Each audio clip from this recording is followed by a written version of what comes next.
श्री परमात्मने नमः। श्री वाल्मीकि रामायण उत्तरकांड 108वां सर्ग।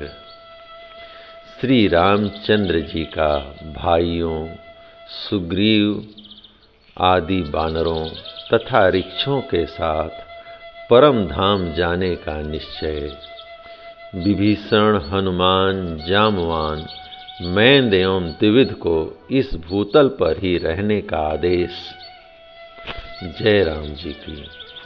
श्री रामचंद्र जी की आज्ञा पाकर शीघ्रगामी दूत शीघ्र ही मथुरापुरी को चल दिए। उन्होंने मार्ग में कहीं भी पड़ाव नहीं डाला। लगातार 3 दिन और 3 रात चलकर वे मथुरा पहुँचे और अयोध्या की सारी बातें उन्होंने शत्रुघ्न से यथार्थतः बताई। श्री राम की प्रतिज्ञा, लक्ष्मण का परित्याग, श्री राम के दोनों पुत्रों का राज्याभिषेक, नगरवासियों का श्री राम के साथ जाने का निश्चय, यह सब बातें दूतों ने कहा। परम बुद्धिमान भगवान श्री राम ने कुश के लिए विंध्य पर्वत के किनारे कुशावती नामक रमणीय नगरी का निर्माण कराया है। इसी तरह लव के लिए श्रावस्ती नाम से प्रसिद्ध सुंदर नगरी बसाई है। श्री रघुनाथ जी और भरत जी दोनों महारथी वीर अयोध्या को सूनी करके साकेत धाम की ओर जाने के लिए उद्यत हो रहे हैं। इस प्रकार महात्मा शत्रुघ्न को शीघ्रतापूर्वक सब बातें बताकर दूतों ने कहा, राजन शीघ्रता कीजिए।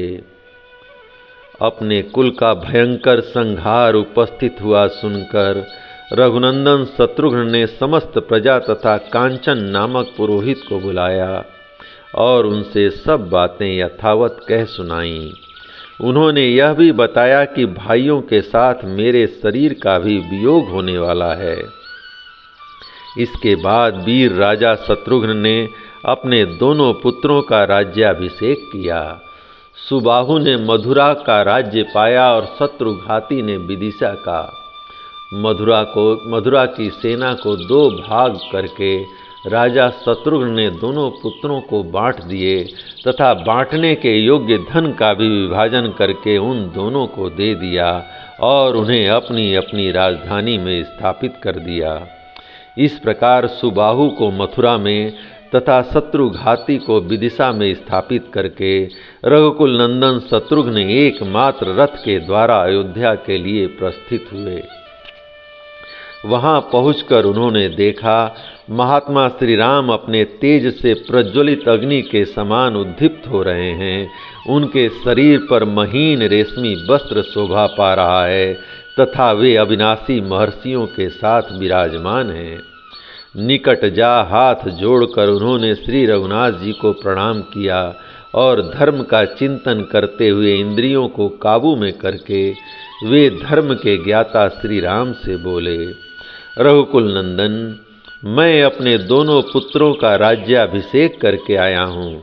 राजन, आप मुझे भी अपने साथ चलने के दृढ़ निश्चय से युक्त समझें। वीर, आज इसके विपरीत आप मुझसे और न न कहिएगा, क्योंकि इससे बढ़कर मेरे लिए दूसरा कोई दंड न होगा। मैं नहीं चाहता कि किसी के, विशेषतः मुझ जैसे सेवक के द्वारा आपकी आज्ञा का उल्लंघन हो। शत्रुघ्न का यह दृढ़ विचार जानकर श्री रघुनाथ जी ने उनसे कहा, बहुत अच्छा। उनकी यह बात समाप्त होते ही इच्छानुसार रूप धारण करने वाले बानर, ऋक्ष और राक्षसों के समुदाय बहुत बड़ी संख्या में वहां आ पहुँचे। साकेत धाम को जाने के लिए उद्यत हुए श्री राम के दर्शन की इच्छा मन में लिए वे सभी बानर सुग्रीव को आगे करके वहां पधारे थे। उनमें से कितने ही देवताओं के पुत्र थे, कितने ही ऋषियों के बालक थे और कितने ही गंधर्वों से उत्पन्न हुए थे। श्री रघुनाथ जी के लीला संवरण का समय जानकर वे सब के सब वहां आए थे। उक्त सभी बानर और राक्षस श्री राम को प्रणाम करके बोले, राजन, हम भी आपके साथ चलने का निश्चय लेकर यहाँ आए हैं। पुरुषोत्तम श्री राम, यदि आप हमें साथ लिए बिना ही चले जाएंगे तो हम यह समझेंगे कि आपने यम दंड उठाकर हमें मार गिराया है। इसी बीच में महाबली सुग्रीव भी वीर श्री राम को विधि पूर्वक प्रणाम करके अपना अभिप्राय निवेदन करने के लिए उद्धत हो बोले, नरेश्वर, मैं वीर अंगद का राज्याभिषेक करके आया हूँ। आप समझ लें कि मेरा भी आपके साथ चलने का दृढ़ निश्चय है।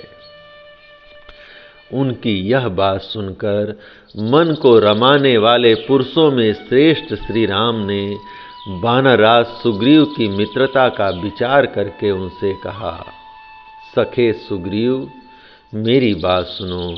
मैं तुम्हारे बिना देवलोक में और महान परम पद या परम धाम में भी नहीं जा सकता। पूर्वोक्त वानरों और राक्षसों की भी बात सुनकर महायशस्वी श्री रघुनाथ जी बहुत अच्छा कहकर मुस्कुराए और राक्षस राज विभीषण से बोले, महापराक्रमी राक्षस राज विभीषण, जब तक संसार की प्रजा जीवन धारण करेगी तब तक तुम भी लंका में रहकर अपने शरीर को धारण करोगे।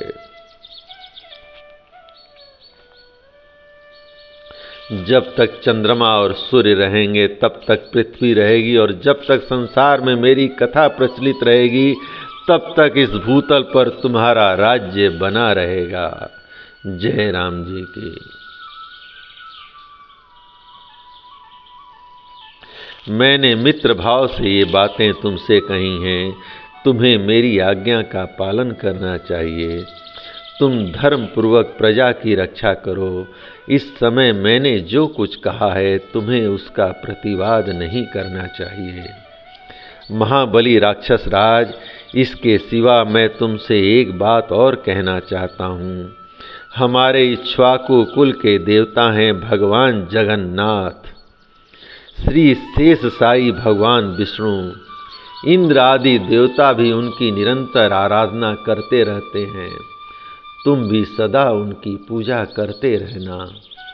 राक्षस राज विभीषण ने श्री रघुनाथ जी की इस आज्ञा को अपने हृदय में धारण किया और बहुत अच्छा कहकर उसका पालन स्वीकार किया।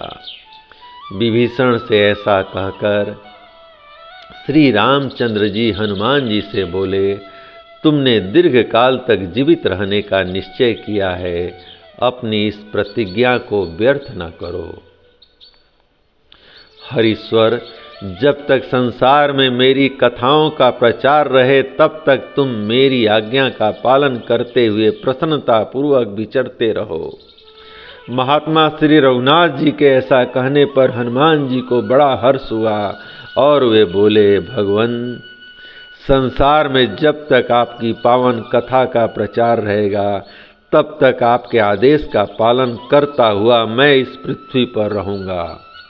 इसके बाद भगवान ने ब्रह्मा जी के पुत्र बूढ़े जामवन तथा मैंद और दिवित से भी कहा, जामवान सहित तुम पांचों व्यक्ति, जामवान, विभीषण, हनुमान, मैंद और दिवित, तब तक जीवित रहो जब तक कि प्रलय एवं कलयुग न आ जाए। इनमें से हनुमान और विभीषण तो प्रलय काल तक रहने वाले हैं और शेष 3 व्यक्ति कली और द्वापर की संधि में श्री कृष्ण अवतार के समय मारे गए या मर गए। उन सब से ऐसा कहकर श्री रघुनाथ जी ने शेष सभी ऋक्षों और वानरों से कहा, बहुत अच्छा, तुम लोगों की बातें मुझे स्वीकार हैं।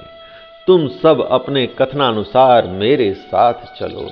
जय राम जी की, जय राम जी की। इस प्रकार श्री वाल्मीकि निर्मित आर्ष रामायण आदि काव्य के उत्तरकांड का 108वां सर्ग प्रभु श्री राम की कृपा से पूर्ण हुआ। जय राम जी की।